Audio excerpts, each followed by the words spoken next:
Mm-hmm. this morning from Jeremiah 31, Mm-hmm. 30, 34. Mm-hmm. For I will forgive their iniquity, and I will remember their sin no more. Back in verse 33, it's saying that he's making this covenant with the house of Israel. And in Ezekiel 36, 26, it says, I will give you a new heart, and a new spirit I will put within you. And I will remove your heart of stone from your flesh and give you a heart of flesh. And back in 22, it says, therefore say to the house of Israel. So, I know based on our doctrine of last things, there's definitely things in the Old Testament that we would say God promised Israel and it hasn't happened yet.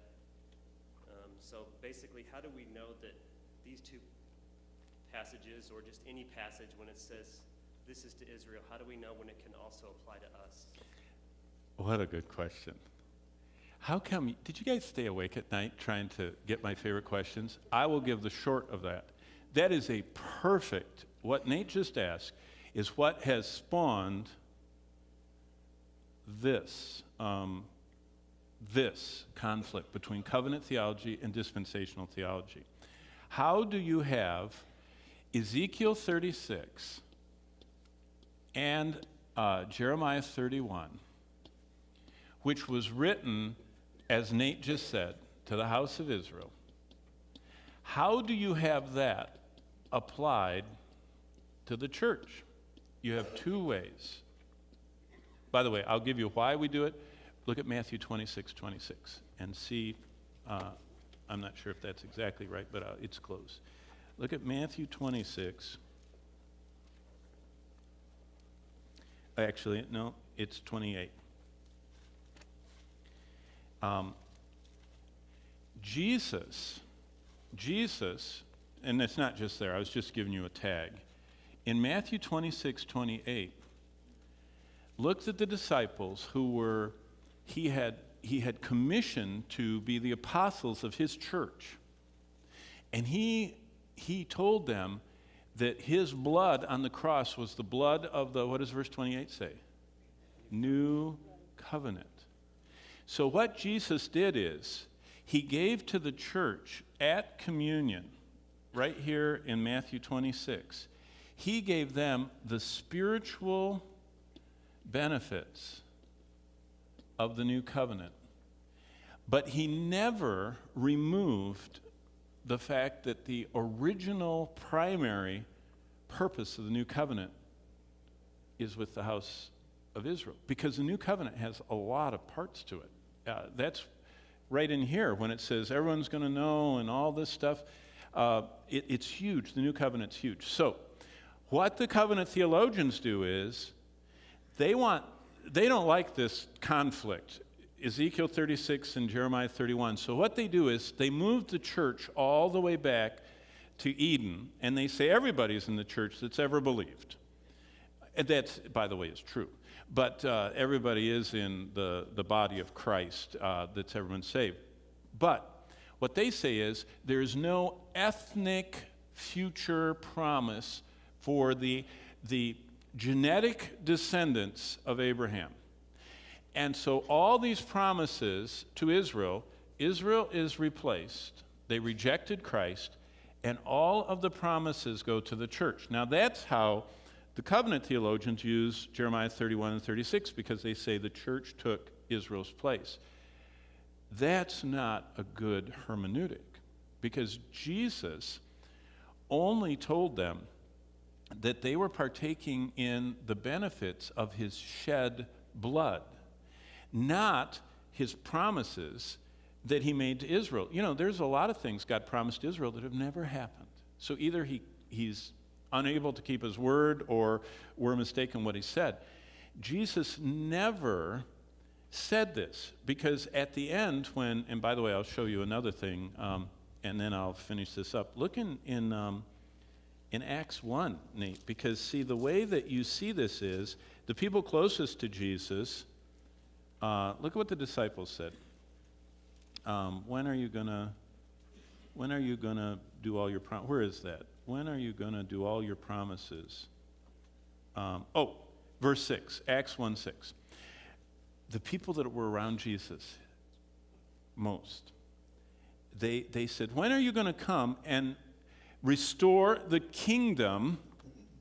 When are you going to let Israel have a son of David sitting on the throne?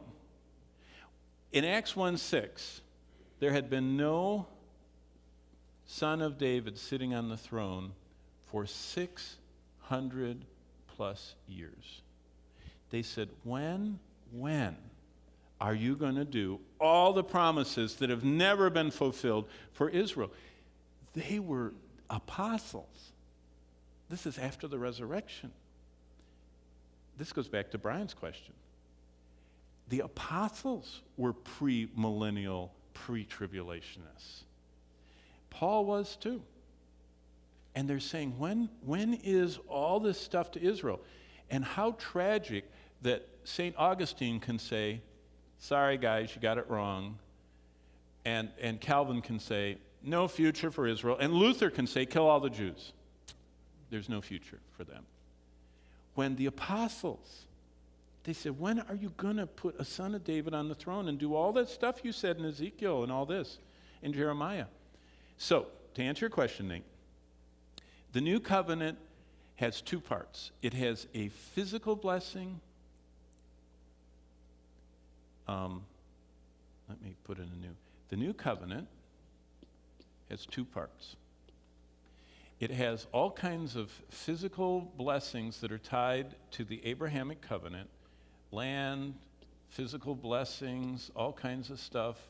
It has a future temple worship and all kinds of stuff. There's a lot to do with this new covenant for Israel stuff. And then it has spiritual blessings. And the spiritual blessings have to do with salvation and grace. And the grace is the power to obey God, and the salvation is by a substitute dying with his blood. And this part down here, the Lord said, I'm going to not just give that to Israel in the future, this spiritual salvation grace thing, but I'm going to also give the spiritual blessing to the church. So to answer your question, Nate, the reason why this morning I can apply Jeremiah and Ezekiel 36 is that the consistent historic, grammatic, literal interpretation of the Bible that flows from a dispensational hermeneutic is that you can take the spiritual blessings of the new covenant and apply them because Jesus did in Matthew 26 and everywhere else that he talks about the communion. The communion is applying the spiritual parts of the new covenant to the church. But the future blessings, if you read Zechariah 12-14, God is going to physically come and rescue the nation of Israel.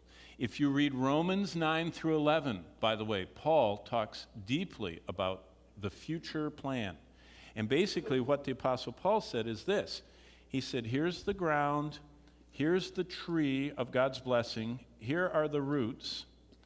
Israel is the start of God's blessing, and they were an olive tree, but they rebelled, and so God temporarily set them aside, cut them off, and grafted the church.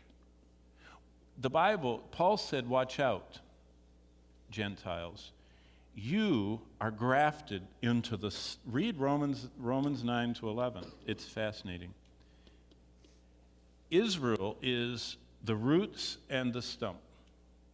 The church is grafted in, but God is going to return, and he's going to work with Israel again. And look at what happens in heaven. When we get to heaven, the foundation stones are the apostles, but the gates are the 12 tribes. God merges in heaven. He puts together the new covenant church with the old covenant, Old Testament Israel, and they merge together because God is only temporarily cutting off Israel and grafting in the church. But he's going to return. And by the way, that's what the whole Acts 15 council was about. James,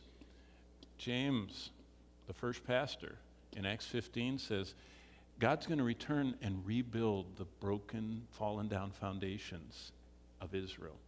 He's going to return after he calls out for himself. See, the church is just a small period of time. And when God's done with that, he's going to return to what his it isn't like God made a mistake, oops, going to change here. No, temporarily, because of their unbelief and idolatry, he cut them off, and they're going through all the problems the Jews are going through now. They're hunted and hated and pogromed and holocausted. But they're going to be rescued, and for 1,000 years are going to reign as king over all the nations out of Jerusalem. So I'm not sure, did you ask that, Nate? How did we get to that? But do you understand what I mean about the reason we do the new covenant is because Jesus applied it to us at communion. That's the short answer. I should have told you that first.